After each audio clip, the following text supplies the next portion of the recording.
Karena kita boleh berada di tempat ini, walaupun kondisinya tidak memuaskan, tapi kita tetap bersyukur.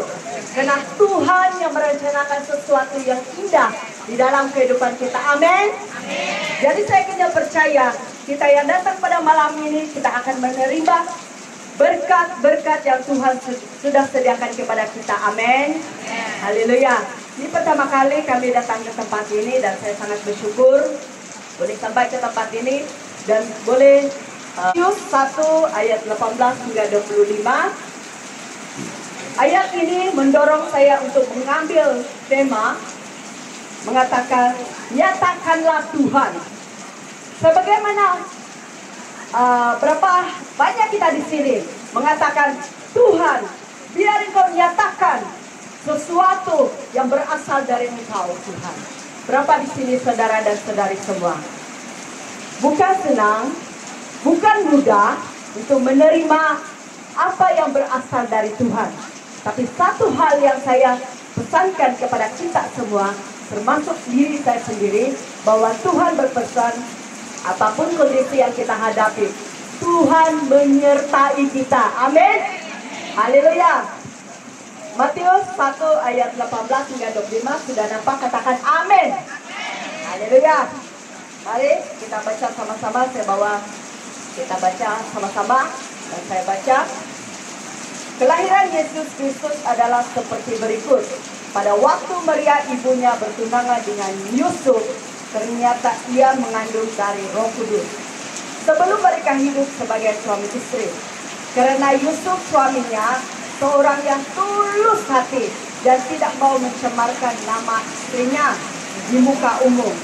Ia bermaksud menceraikannya dengan diam-diam.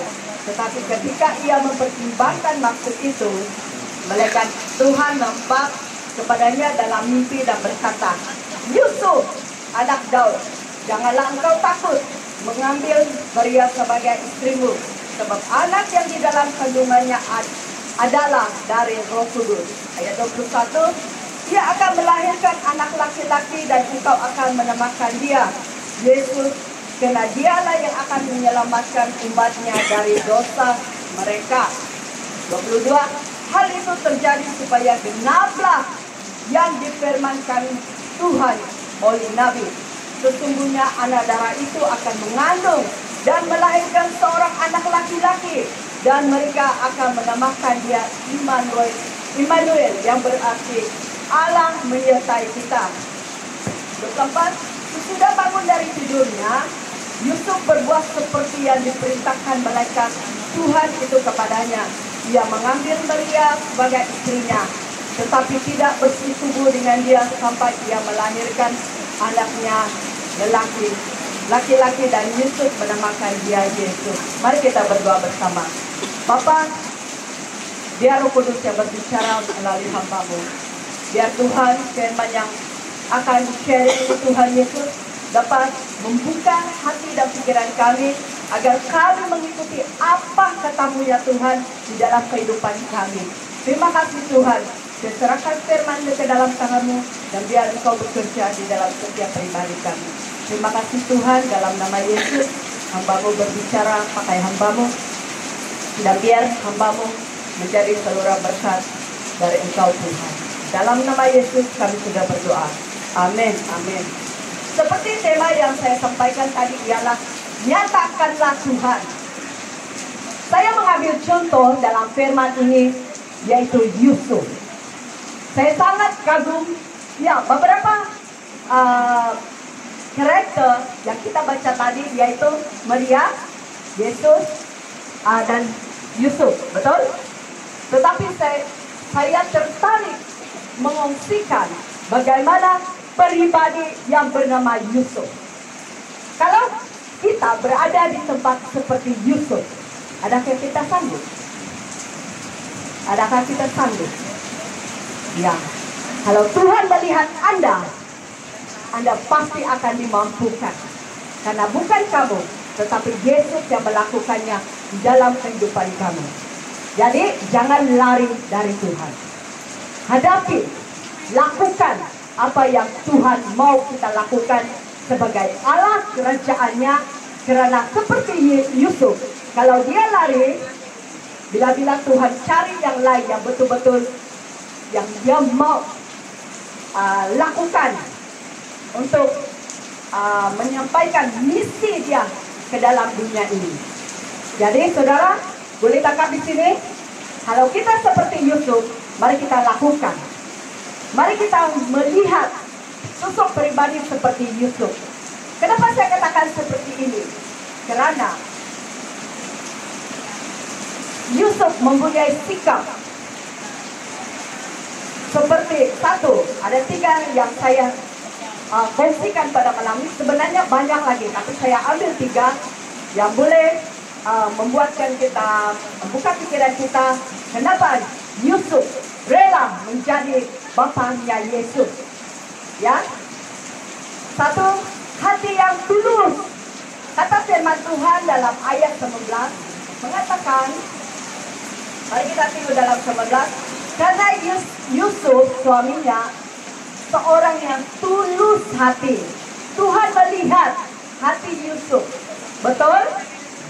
Kenapa Tuhan memakai Yusuf? Karena Yusuf memiliki hati yang tulus. Jadi saudara, adakah kita tulus di hadapan Tuhan? Melakukan pekerjaan kita di dalam pelayanan kita ataupun di dalam pekerjaan psikolog kita, adakah kita tulus melakukan tugasan kita? Ini satu pertanyaan buat saya juga dan kita semua pada malam ini. Dan juga adakah kita tulus untuk menjaga keluarga kita? Ya, saya kira percaya kita semua di sini mempunyai hati yang tulus di dalam menjaga keluarga kita. Karena kita punya Tuhan yang sentiasa berfirman di dalam kehidupan kita. Amin semua. Haleluya. Mari kita terus mencontohi seperti Yusuf yang mempunyai hati yang tulus. Hati yang tulus ini bermaksud hati yang jujur, hati yang tidak menduakan, yang tidak mengatakan tak bolehlah, tidak mau meneruskan apa yang sepatutnya dia lakukan, yaitu ketulusan hati. Ya, jadi kita yang bekerja, mari kita tetap tulus di dalam melakukan pekerjaan kita, di dalam pelayanan kita, di dalam keluarga kita. Kita tulus dan ikhlas dalam melakukan segala sesuatu seperti Yusuf. Amin. Yang kedua, berani melangkah. Saudara, saya sangat kagum dengan Yusuf, saudara. Sebab setelah dia ditegur oleh malaikat, dia terus bertindak. Oke, saya lakukan. Saya lakukan. Dan terus dia melangkah untuk mengambil Maria, mempersekusikan dia. Walaupun dia mengetahui, walaupun Maria waktu itu dia dengar dia akan mengandung. Siapa suami yang tunangan, siapa jejaka yang kecewa kalau dia tahu tunangannya mengandung di luar nikah? Pasti kecewa kan? Tetapi Tuhan mengetahui bahwa itu adalah rencana dari Tuhan sendiri, dan dia melakukannya walau apa kondisi sekalipun. Dia tetap mau memilih untuk mengikuti apa kata Tuhan. Dan Yusuf melihat bahwa misi dan visi Tuhan berikan kepada Yusuf sangat besar, betul? Sehingga dia menjadi bapa kepada Yesus, yaitu Immanuel, yang sentiasa menyertai kita sampai ke saat ini. Haleluya. Yang ketiga, setia. Sikap Yusuf yang ketiga yang saya boleh kongsikan pada malam ini yang sangat memberkati buat saya ialah saya melihat Yusuf mempunyai kesetiaan yang luar biasa. Setelah pada mulanya ia memikirkan untuk diam-diam memutuskan pertunangannya, betul? Tetapi dia berbalik kepada jalan yang mula-mula, yaitu dia memilih untuk setia kepada rencana Tuhan, setia kepada apa kata malaikat kepadanya. Saya boleh bayangkan kalau Yusuf tidak mengikuti apa kata malaikat, ya, dia tidak akan diperkatakan saat itu. Jadi saudara, demikian juga dengan kehidupan kita. Kalau kita tidak setia di dalam hal-hal yang kecil, bagaimana Tuhan memberikan kita hal-hal yang besar, betul? Jadi saudara dan saudari yang saya kasih di dalam Tuhan Yesus, biar kita meletakkan di dalam hati kita setia sampai mati, setia di dalam kepercayaan kita kepada Tuhan, setia kepada hal pekerjaan kita, melakukan pekerjaan yang Tuhan amanahkan kepada kita, baik di dalam pekerjaan sekolah atau dalam pelayanan kita. Setia kepada suami istri, ya, biar kita meletakkan dalam hati kita bahwa kesetiaan itu yang Tuhan mau lihat di dalam setiap pribadi kita. Jadi saudara, saya berdoa kepada Tuhan agar kita semua jangan kita meninggalkan kasih yang semula, karena Tuhan adalah setia di dalam kehidupan kita. Sangat rugi saudara kalau kita meninggalkan kasih yang semula yang sudah Tuhan letakkan di dalam diri kita, dan oleh karena kita memilih jalan pintas, kita mau mengikuti kehendak kedagingan kita, lalu kita tinggalkan Tuhan. Di situ kita sudah meninggalkan Tuhan yang begitu setia menyertai kita sampai selama-lamanya. Jadi pesan saya saudara, dalam Matius 19:30 mengatakan, tetapi banyak orang yang terdahulu akan menjadi yang terakhir, dan yang terakhir akan menjadi yang terdahulu. Di sini saya tekankan kesetiaan, karena saya tidak mau melihat anak-anak Tuhan meninggalkan kesetiaan di dalam Tuhan. Karena firman Tuhan sudah memperingatkan kita pada malam ini bahwa banyak orang yang terdahulu akan menjadi terkemudian. Saudara, saya berdoa dan terus berdoa kepada Tuhan agar Tuhan menjaga keimanan kita, agar kita tetap setia dan terus setia kepada Tuhan sampai kedatangan Tuhan.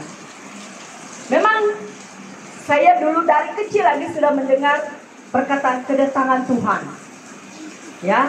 Tapi sampai saya umur sekarang 44, dialah kecerasiakan, saya baru 44, masih muda.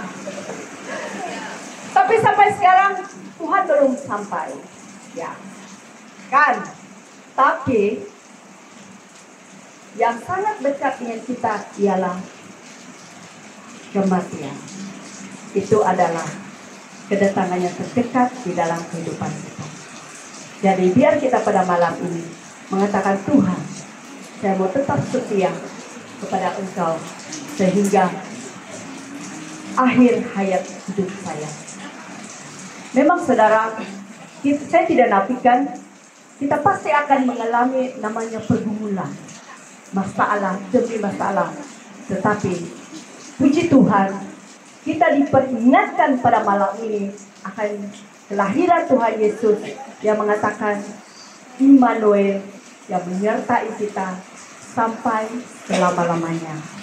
Haleluya. Terima kasih. Dan ini saja renungan yang saya